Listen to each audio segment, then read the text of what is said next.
एक बार की बात है, दिन के 12 बजे थे, लेकिन सोहन अभी तक सो रहा था। उसकी माँ सुमित्रा ने आवाज दी, उठ जा बेटा, देख सूरज सिर पर चढ़ाया है, कब तक सोता रहेगा। लेकिन सोहन पर कोई असर नहीं हुआ। वह चादर से मुंह ढककर दोबारा सो गया। कुछ देर बाद उसे खाने की खुशबू आने लगी। दाल में तड़का लगते ही उसे जोरों की भूख लग गई। सोहन उठा और सीधा माँ के पास रसोई में पहुंच गया। माँ, क्या बनाया है? पहले जाकर नहा, फिर आना रसोई में। दाल चावल बनाए हैं मैंने। दाल चावल सोहन को बहुत पसंद थे। वह फटाफट आंगन में गया और हैंडपंप से बाल्टी भरने लगा। इसी बीच उसे याद आया कि उसने दांत तो साफ किए ही नहीं। उसने फटाफट मंजन लेकर दांतों को साफ किया और साबुन लेकर नहाने बैठ गया। जल्दी से नहाकर कपड़े पहनकर रसोई में पहुंच गया। तब तक खाना भी तैयार हो चुका था। माँ ने खाना परोस दिया। खाना बहुत ही स्वादिष्ट बना था। सोहन ने भरपेट खाना खाया और वह खाना खाकर उठा तो माँ ने टोक दिया, अब कहाँ चल दिया? माँ, लगता है खाना कुछ ज्यादा ही खा लिया। बहुत तेज नींद आ रही है। मैं सोने जा रहा हूँ। हे भगवान, अभी तो 1 घंटे पहले सोकर उठा है। तुझे बस सारा दिन यही काम है, उठो, खाओ और सो जाओ। तुझे पता है तेरे पिता खेत में कितनी मेहनत करते हैं, तब हमें 2 वक्त की रोटी मिलती है। कुछ नहीं तो जाकर उनकी मदद ही कर दिया कर। उनके लिए खाना ही ले जा, मैं तैयार कर रही हूँ। सोहन पर तो जैसे दुखों का पहाड़ टूट पड़ा। माँ, तुम्हें पता है इतनी धूप में मैं पहले एक बार खाना देने गया था, आकर कितना बीमार पड़ गया था। तुम ही चली जाना, मैं तो सोने जा रहा हूँ। सुमित्रा को बहुत गुस्सा आया। इससे पहले वह कुछ कहती, सोहन तेजी से अपने कमरे में जाकर फिर से सो गया। सुमित्रा खाना लेकर खेत पर पहुंची। कबीरदास बहुत मेहनत से खेत जोत रहे थे। सुनो जी, पहले खाना खा लो। अरे, तुम इतनी धूप में क्यों परेशान होती हो? सोहन के हाथ से खाना भेज देती। हमारे तो भाग्य ही फूट गए हैं। ऐसा आलसी बेटा मिला है, बस खाता है और सो जाता है।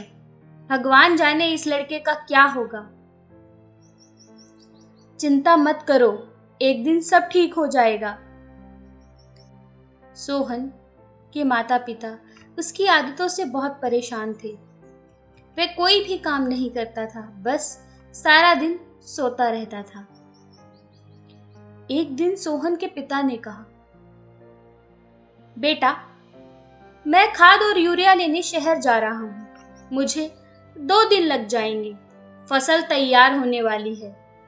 तू सुबह खेत पर चले जाना और सारा दिन वहीं रहना। शाम को खाना खाकर रात को वहीं सोने चले जाना। कहीं कोई जानवर खेत में ना घुस जाए या कोई हमारी फसल को नुकसान ना पहुंचा दे। पिताजी, मुझसे यह सब नहीं हो पाएगा। आप माँ को बोल दीजिए।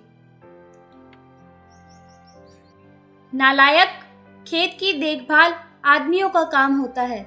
अगर मुझे पता लगा तू खेत पर नहीं गया या फसल को नुकसान हो गया तो तेरी खैर नहीं। सोहन डर गया था। वह पिता के जाने के बाद माँ से बोला, माँ, सुबह जगा देना, नहीं तो पता नहीं पिताजी क्या करेंगे। सुमित्रा मोहन को सुबह 4 बजे जगा देती है।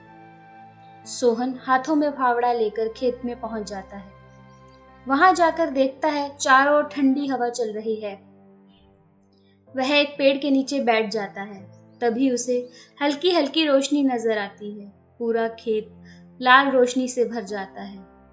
सोहन ने यह सब पहली बार देखा था। वह आश्चर्य से सब देखता रहा। कुछ ही देर में सूरज उगने लगा। यह देखकर सोहन को बहुत आश्चर्य हुआ।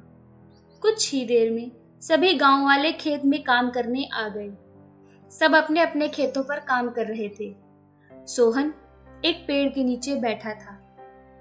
तभी उसके पास के खेत के माधो काका आए। सोहन, मेरे खेत में पानी लग गया है, अब तू अपने खेत में पानी काट ले। काका, मुझे तो कुछ पता नहीं, यह सब तो पिताजी ने कभी बताया ही नहीं। बेटा, कभी पिता के साथ खेत पर आया है जो तुझे पता होगा। माधव काका ने अपने बेटे को बुलाकर पानी सोहन के खेत की ओर कर दिया। बेटा, जब खेत भर जाए तो हमें बता देना। सोहन बैठकर देखता रहा, लेकिन सुबह जल्दी उठने के कारण उसे नींद आ रही थी और वह सो गया। धीरे धीरे खेत में पानी बहुत ज्यादा भर गया। तभी माधव काका दौड़ते हुए आए। नालायक, यहां सोने आया था? अपने पिता की सारी मेहनत बर्बाद कर दी, सारी फसल नष्ट हो गई है। सोहन हड़बड़ा कर उठा। उसका खेत पानी से लबालब भरा हुआ था।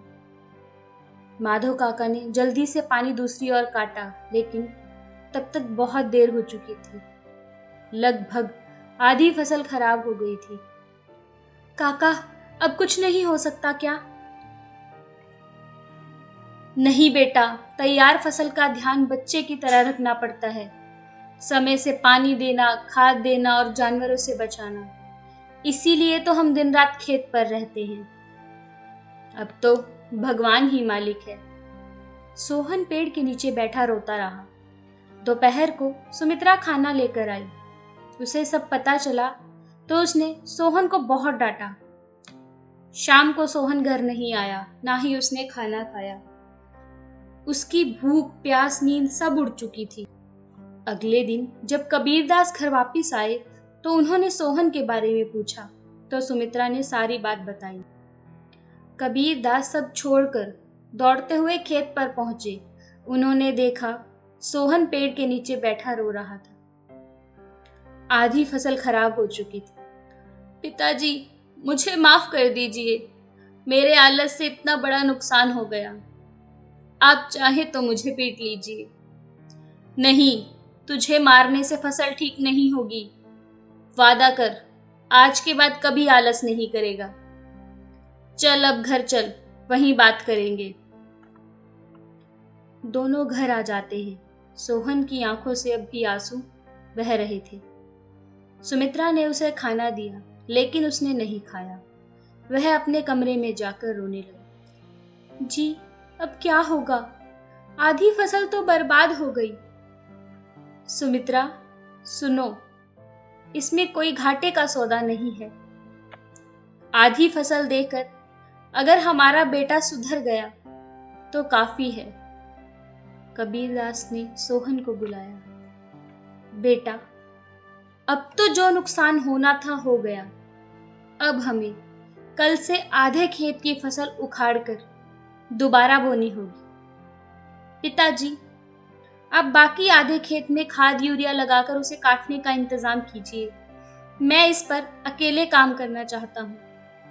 अगले दिन सुबह 4 बजे सोहन अपने पिता के साथ खेत पर पहुंचा और पिता के बताए अनुसार खेत पर काम करने लगा। ठीक 4 महीने के कठिन परिश्रम के बाद नई फसल कुछ बढ़ती हुई दिखाई देने लगी। सोहन अब अपना आलस छोड़कर एक कर्मठ और मेहनती इंसान बन चुका था।